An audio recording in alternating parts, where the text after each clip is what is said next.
welcome back to my channel. It's Ari, and in today's video of Vlogmas, where we're going to be doing a story time, but this story time is very special because it really has just completely changed my life and made me who I am now. And we're going to be doing a story time of what has happened since the Home Depot situation, and just talk about it a little bit, and just talk about how that brought me to Christ and brought me to where I am now, which is in a beautiful place. And I'm so grateful and thankful for everything that I've endured since that situation. But yeah, we're gonna go ahead and get into that today. So get your snacks, get your chips, whatever the case may be. It might be long, it might be short, I don't know. We didn't have no script for this. This is just gonna be a sit down of me really just talking about everything that has happened since then. Let's get into it. So as you guys know, I am the quote-unquote Home Depot girl. I really do not like being called that, but you know, I've just kind of stuck to the name because I'm like, well, you know, Home Depot girl doesn't sound that bad. At least you know that I had a job, you know. So yeah. So I'm called the Home Depot girl, and you know, that whole situation just really happened so out of the blue. It was such a eye-opening situation, and it brought me to where I am today. I believe it was June 20th or so. I had posted this selfie online, and I was just like, the job that I am told I'm too pretty to work at. And while I was at work, actually, I was checking my phone every now and then, you know, and I was just seeing the numbers rise and rise and rise and rise and rise. So I didn't realize how ugly Twitter was until after I made this post, because I was just on the very like normal side of Twitter. I only had like 3,000 followers. It was all like mutuals, people I knew and stuff like that. So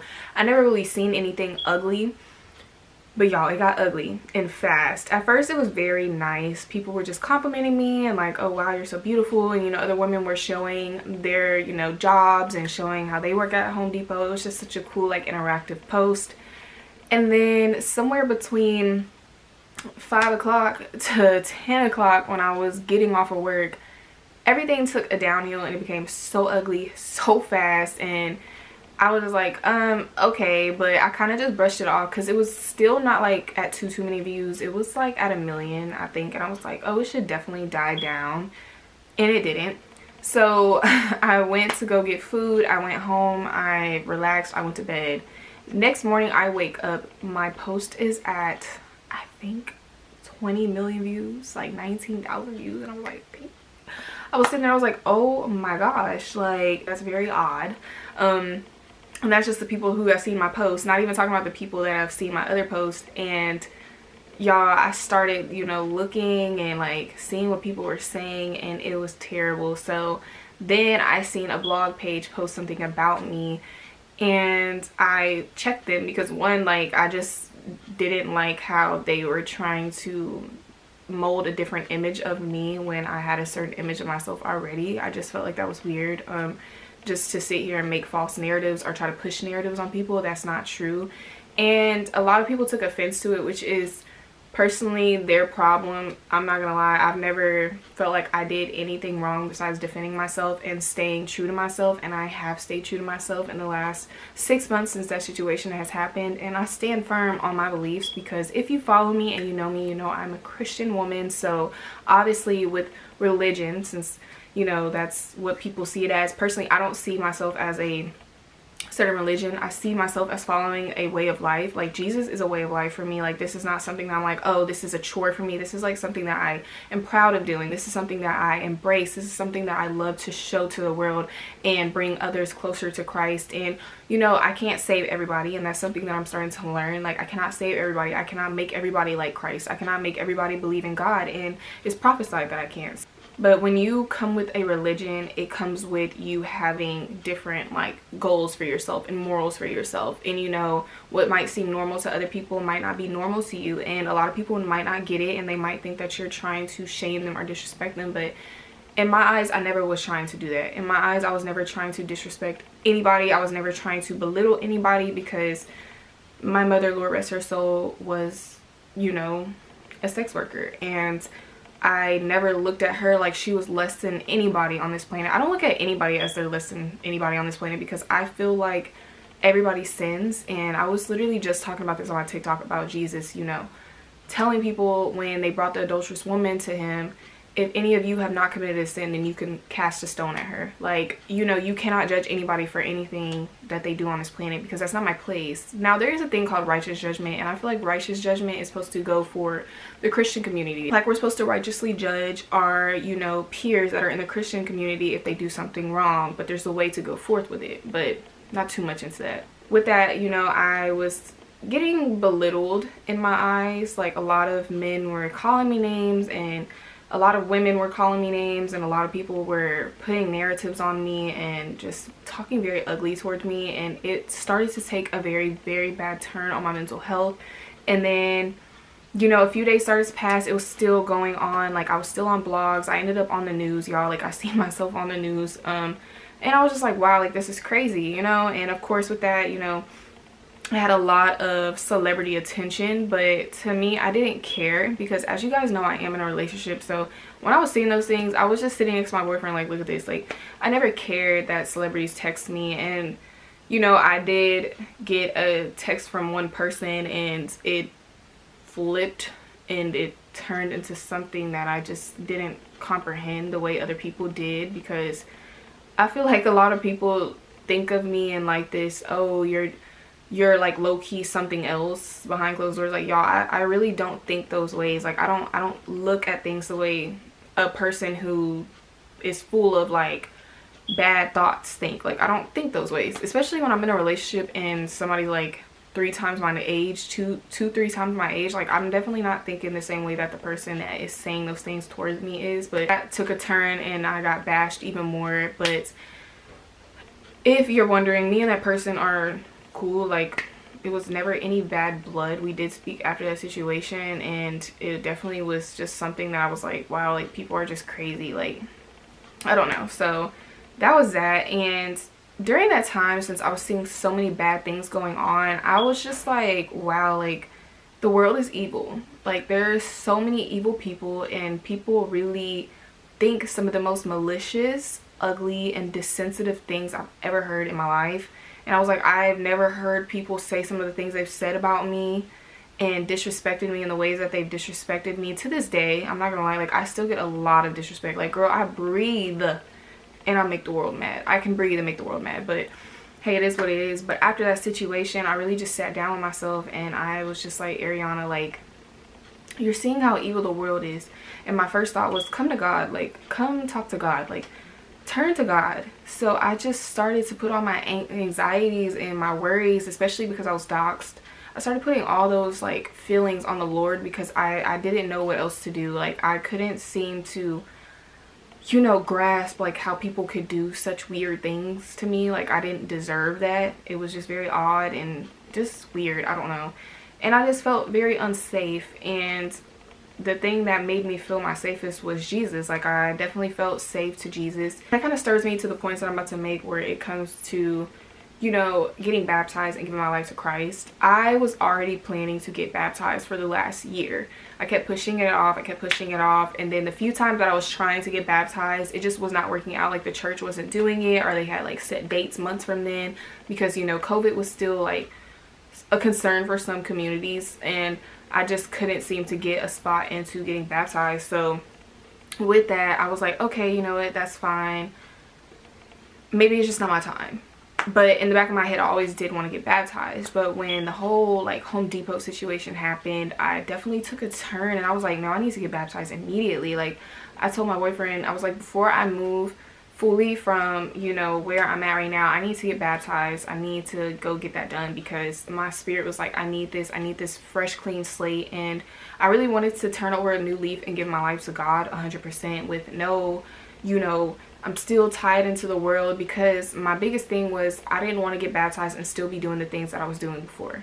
That was my biggest thing, and my boyfriend is my witness. I even told him when he got baptized, I was like, you know, I want to get baptized, but I don't want to get baptized and still be doing the things that I was doing before. I don't want to get baptized and still be partying, and, you know, I don't want to get baptized and still be dressing half naked, and I don't want to get baptized and still be listening to the most secular artists out there. Like, I did not want to do that to myself. So I was like, I'm just not going to get baptized right now, because I still was holding on to the world, and I just was trying to let things go, but it was like very hard for me. But after the Home Depot thing, it was a wake-up call to realize that, like, y'all, life is so short, and at any moment of time somebody could have literally came into my job or came into my house and did something to me, and I was like, oh no, like immediately no, like I need to go ahead and just get this done and change my life. Like, because you never know how much time you have, and that's so sad to say, but you really don't know how much time you have. Like, I sit here and I'm like, you know, we all have our own timers. None of us know when our time is gonna run out, so we have to make the most of the time that we do have on this planet. We have to love everybody, we have to give our life to Christ, we have to follow God. So that was the biggest thing for me. So I got baptized July 23rd at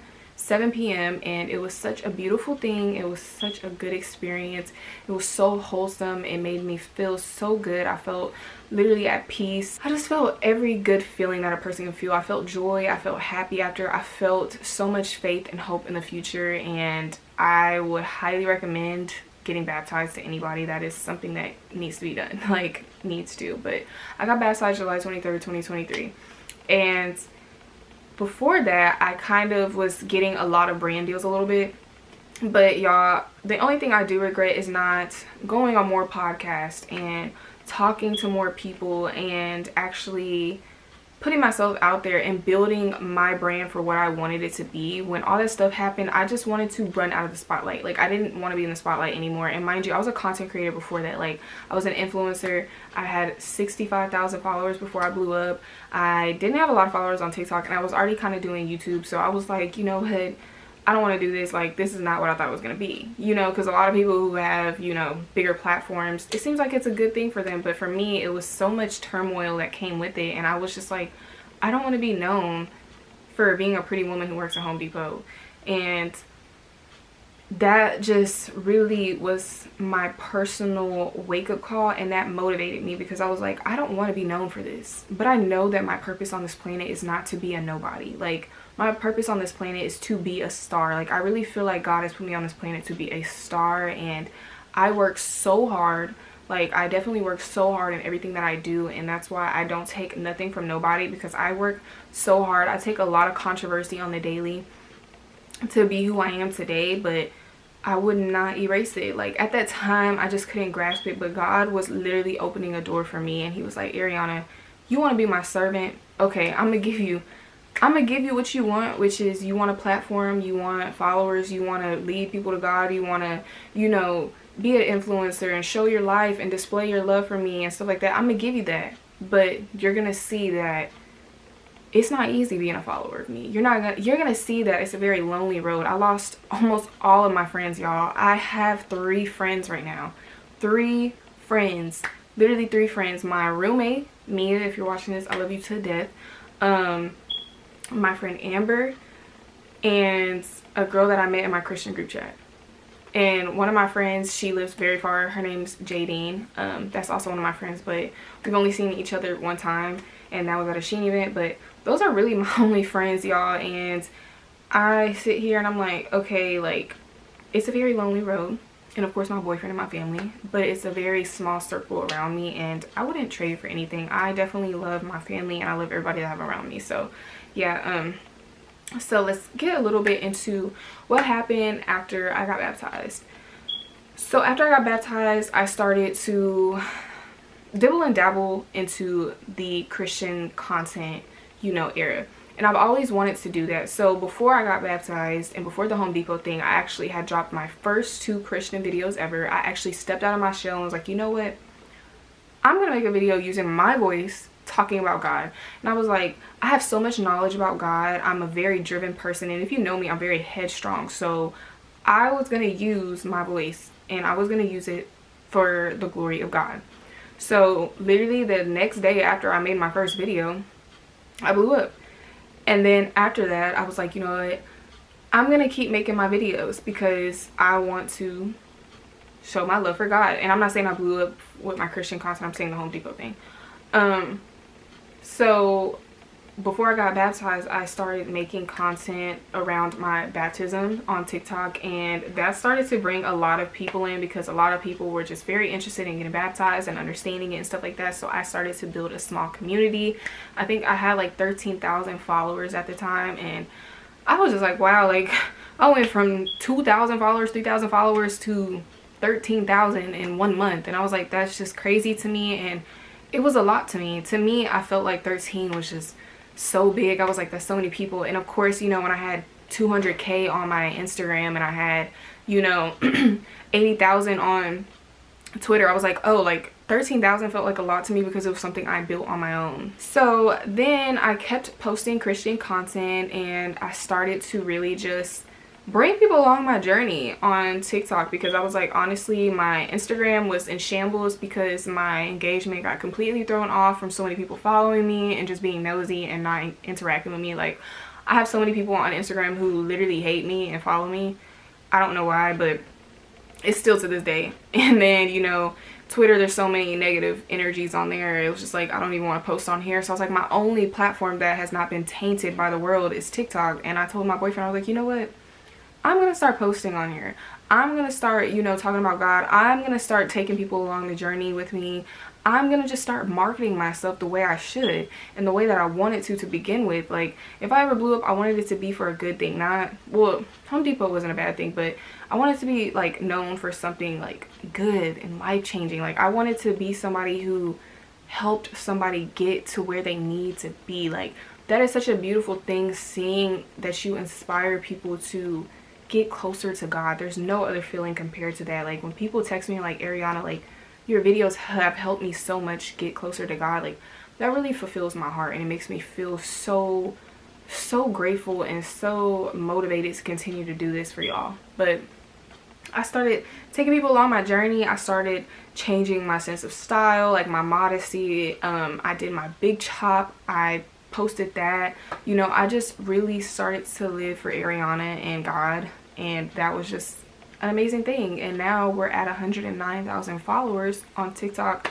just from being ourselves. Really wanted to kind of explain my brain function through all of this, that anything is possible with God, and not to second guess him, and not to question his will for you, because his will for you is greater than any mind can comprehend. But I am very happy to say that I blew up again, y'all. Yes, again. And if you are here from Twitter or Instagram, you know exactly what I'm talking about. I posted a Christian ceiling challenge, and that blew up. And that was a feeling of happiness, and especially on Twitter, because so many people were angry. So many people were angry. Why? I don't know. Making so many excuses for their anger and telling me the evilest things, like go to hell and all these other things. People were just saying the craziest things to me, and I slept so peaceful those nights. I muted it and I went to bed, and I didn't question it, because you want to know why? Like, I didn't say a word. I showed a Bible, and it angered people. And it caused people to be in an uproar. And that showed me right there that everything that goes on in this world that's negative, ugly, mean, and you have nothing to do with it, that's not you, it's them. Like, I actually realized that there's so many demons manifesting themselves in people, and it was just crazy to see that I said nothing and I blew up and got attacked. And I was just like,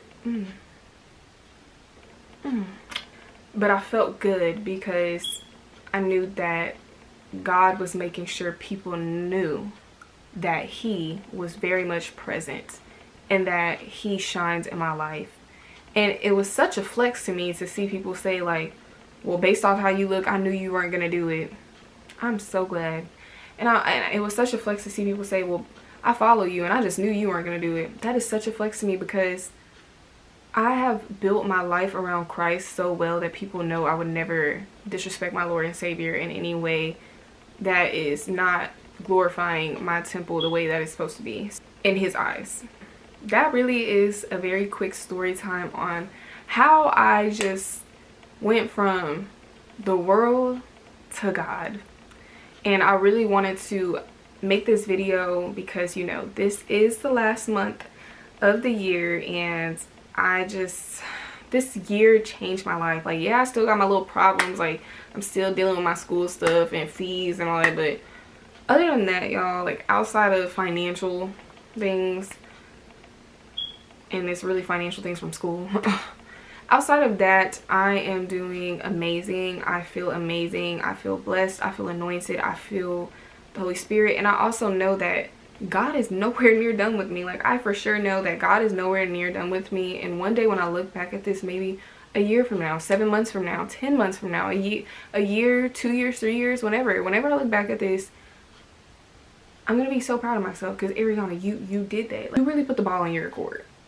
You know, you went on offense and you scored the ball. Like, and that's how I see it. So I hope you guys enjoyed this story time as much as I loved really just opening up and being more vulnerable to you guys about how I went from Home Depot to the home of the Lord. And yeah, I'm very excited to continue this Vlogmas with you guys, because we're on day 4, and y'all, I have been working. I've been in the kitchen. I've been chefing it up, girl. I've been chefing it up, because we're definitely on day 4, and it's not even December yet. It's the day before December 1st, and I already got 4 videos uploaded and ready for you guys to see. And I'm so excited to just go along this Vlogmas with you guys and grow with you guys and share my life with you guys and just be one in the Lord with you guys. But if you like this video, make sure you give this video a thumbs up. Make sure you subscribe, comment, and turn my post notifications on to see more of me. And also go check out my last 3 days of Vlogmas if you haven't, because we got a podcast, a day in the life, and a couple's night routine out. So go check those videos out. And as always, stay blessed, stay positive, and I will see you guys tomorrow.